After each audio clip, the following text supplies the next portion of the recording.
Let's start with what's happening right now, because it's hard to believe. Trump is out on stage, pounding his chest, declaring that he's standing firm against China, that he's fighting Beijing head-on. But behind closed doors, the reality looks very different. He's pleading with China to keep sending critical goods to the United States. Think about that for a moment. Announcing a trade war while at the same time relying on your opponent for rare earths, magnets, and components that American industry simply can't function without. And yet, even as he makes those requests, he's threatening to slap a 200% tariff on those very same products if the shipments stop. It doesn't end there. America's dollar, long branded the world's reserve currency, is slipping from its pedestal. Not long ago, global investors were willing to pay a premium just to hold it. Now the tide is turning. Demand is fading, confidence is cracking, and the day may come when markets treat dollars like a burden, something you need to be paid to take off the books. A currency that once symbolized power is becoming something investors are trying to move away from. That's the fragile state of America's financial foundation. On the other side of the equation, Beijing is strengthening the yuan and tightening control over the U.S. assets it holds. This shift leaves Washington in a weaker position during tariff negotiations. America can talk tough, but the risks are heavy and the leverage is slipping. So buckle up. In this breakdown, we'll uncover how Trump's strategy has boxed America into a corner, how China is quietly gaining ground, and why the weakening dollar could set off the next global financial crisis. Hit like, subscribe, and let's dive in. Trump's desperation to keep Chinese exports flowing into the United States has never been clearer. Recently, he issued a stark warning. If China dares to cut off magnet exports, Washington will respond with a 200% tariff. 200%. A tax at that level wouldn't just hurt. It would wipe out margins, shut down trade flows, and rattle markets across the globe. That threat came right after his meeting with South Korea's president, a moment that revealed more fear than strength. Experts point out that this wasn't confidence. It was a signal that Trump knows he's losing leverage in this fight. Now, some might assume the U.S. could weather such a storm, but that assumption falls apart the moment you look at the numbers. China controls around 90% of the world's rare earth magnet supply. And their dominance isn't just about digging minerals out of the ground. They control refining, processing, the advanced technology, and even the patents. That means without Chinese cooperation, America's supply chains don't just slow down, they fracture completely. Still, Trump tries to project strength, claiming that the U.S. has bigger muscles. He even hinted that he could ground Chinese planes by cutting off Boeing parts, only to backtrack and say he wouldn't because the relationship was great. That's less a show of power than a balancing act on a rope that's already fraying, suspended over the collapse of America's own supply system. Meanwhile, behind the speeches, Washington is scrambling to build an alternative. The administration has started pouring hundreds of millions of dollars into domestic rare earth projects, backing companies like MP Materials, Neocorp, and USA Rare Earth. These firms are being propped up with loans, guaranteed purchase contracts, and government-set price floors. Officials have even called it a Manhattan Project for rare earths, signaling just how desperate the situation has become. Congress and the Pentagon have committed billions more to securing supply lines. They're eyeing new mining opportunities in Greenland and the Democratic Republic of Congo.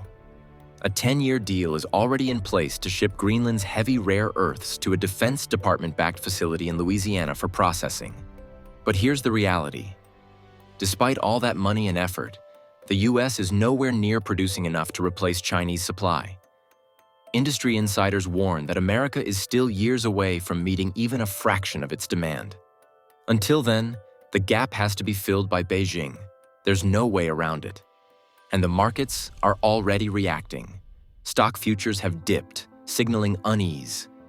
At the same time, Trump abruptly fired a Federal Reserve governor, officially on grounds of fraud, but in reality to tighten his control over monetary policy just as economic uncertainty grows. This fight isn't happening in some abstract world of policy papers. It touches daily life. The rare earth magnets at the center of this battle power your smartphone, your electric car, advanced medical equipment, and even defense systems. If the supply falters, assembly lines grind to a halt, prices shoot up, and the economy spirals toward chaos. So here's the question. How secure do you feel knowing that the materials linking modern technology to everyday life are concentrated in China's hands, while the US is left threatening its supplier?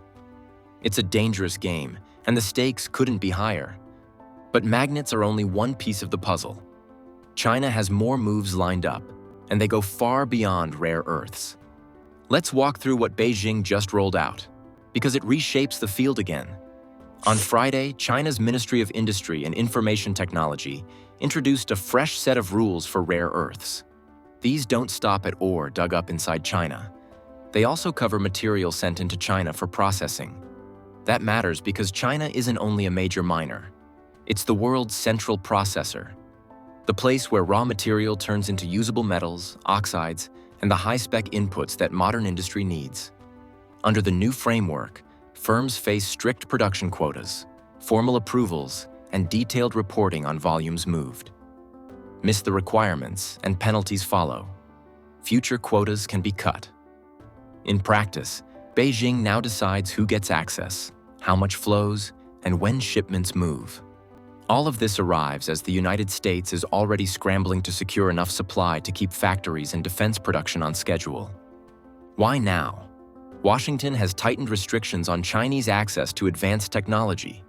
In April, after President Trump broadened tariffs across multiple trade partners, Beijing widened its own, permitting to 7 additional rare earth minerals, citing national security and misuse risks. The sequence wasn't accidental. It answered pressure with control. Look at the US position. In 2024, roughly 70% of America's rare earth input came directly from China.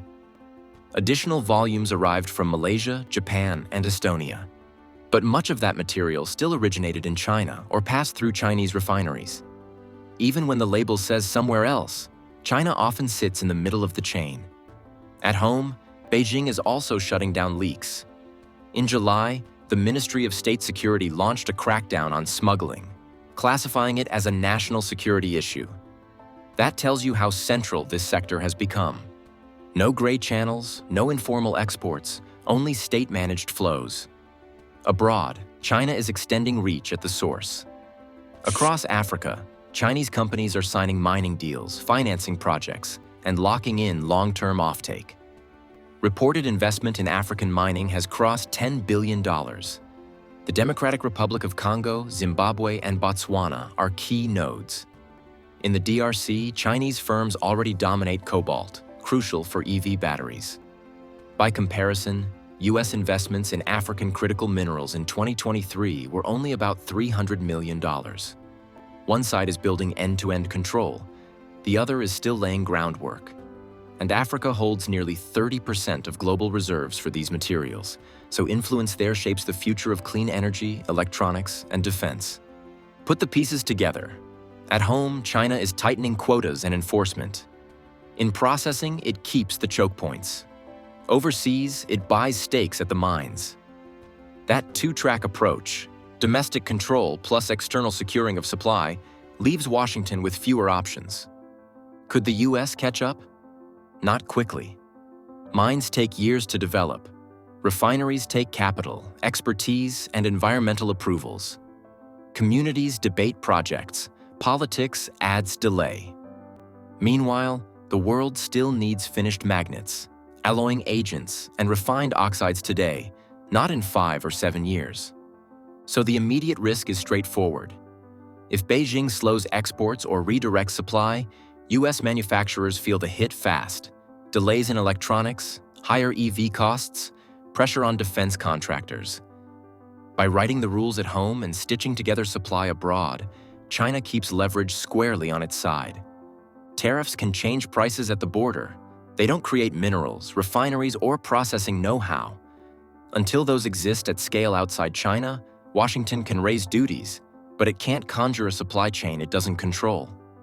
Now let's shift to the financial front, because it connects directly to China's grip on rare earths. While the US dollar is sliding, Beijing has moved in the opposite direction, choosing to strengthen the yuan.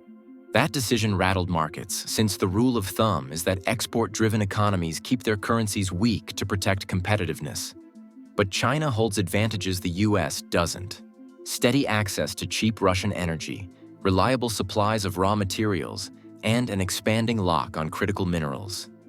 With those foundations, Beijing can afford to lift the yuan without wrecking its export machine. This week, China's central bank made its boldest move in months. It fixed the yuan at 7.1 per dollar, the strongest setting since early November and the sharpest upward adjustment since January. The timing was calculated. Federal Reserve Chair Jerome Powell had just signaled that rate cuts were likely coming in September, a dovish stance that immediately sent the dollar tumbling. Beijing seized the moment and countered with a stronger yuan. The impact was immediate. Offshore trading pushed the yuan to its best performance since July. This wasn't just a technical adjustment.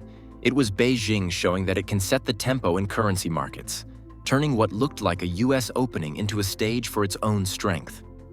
What does this mean in practical terms? The yuan is climbing while the dollar is losing ground. Each percentage point the yuan rises tends to lift Chinese equities by about 3%. So Beijing isn't only shoring up its currency, it's also channeling global capital into Shanghai and Shenzhen. For investors, that makes Chinese markets look like havens of stability at the very moment Americans are squeezed by higher prices from tariffs and a weakening dollar. Now take a look at the dollar itself. For decades, it served as the bedrock of global finance, the unquestioned reserve currency. That picture is changing fast. Rate cuts are undermining its yield advantage, US debt levels are ballooning, and the scarcity that once made dollars valuable is eroding. Analysts are now entertaining scenarios once unthinkable. A world where investors need incentives to hold dollars, not because of strength, but because demand is evaporating. Treasuries highlight the strain. Just paying interest on US debt now costs $1.2 trillion a year. Instead of clamoring for more, foreign buyers are stepping back. Into that vacuum have stepped financial insiders with unusual ideas. Proposals to tie stablecoins to treasury bonds as a way of keeping demand alive. Scott Bessent, a well-known strategist, has been one of the loudest voices pushing this concept. That momentum even helped drive passage of the new stablecoin bill. But pause on what that says. When the US government leans on crypto investors to support its borrowing, it doesn't inspire confidence. It raises alarms. A country that once funded itself with ease is now searching for unconventional lifelines. And for the world's largest economy, that shift looks less like adaptation and more like desperation. Meanwhile, tariffs are pressing down on Americans from every direction. On paper, they're designed to shield domestic industries. In reality, the average US tariff now sits near 17%, covering everything from electronics to industrial components. The result is higher costs across the board. Factories pay more for parts, consumers pay more for finished products, and even the raw materials that businesses rely on come with a bigger price tag. Instead of relief, tariffs have layered another source of inflation onto an already fragile economy. Now add the falling dollar. When your currency weakens, imports become even more expensive. Put the two together, tariffs and a sinking dollar, and the US is stuck in a painful loop. Prices rise from both ends, while the supposed protection for American industries never truly arrives. Supply chains are still controlled abroad, and domestic producers don't feel insulated from competition. This trap is visible everywhere. Manufacturers complain that their margins are shrinking. Consumers see prices climbing faster than wages. Businesses that once counted on global networks now face uncertainty with every shipment. Anger is building, but solutions are scarce. And this is the bigger picture. An economy weighed down by tariffs, pressured by a weakening currency, and caught in supply chains it doesn't control. That combination leaves Washington short of tools and Americans paying the price. The world is shifting quickly, and these shifts aren't slowing down. That's why we track them here, so you can see the storm building before it hits. Make sure you're subscribed, because the next phase of this struggle will determine not just trade balances, but the shape of the global financial order.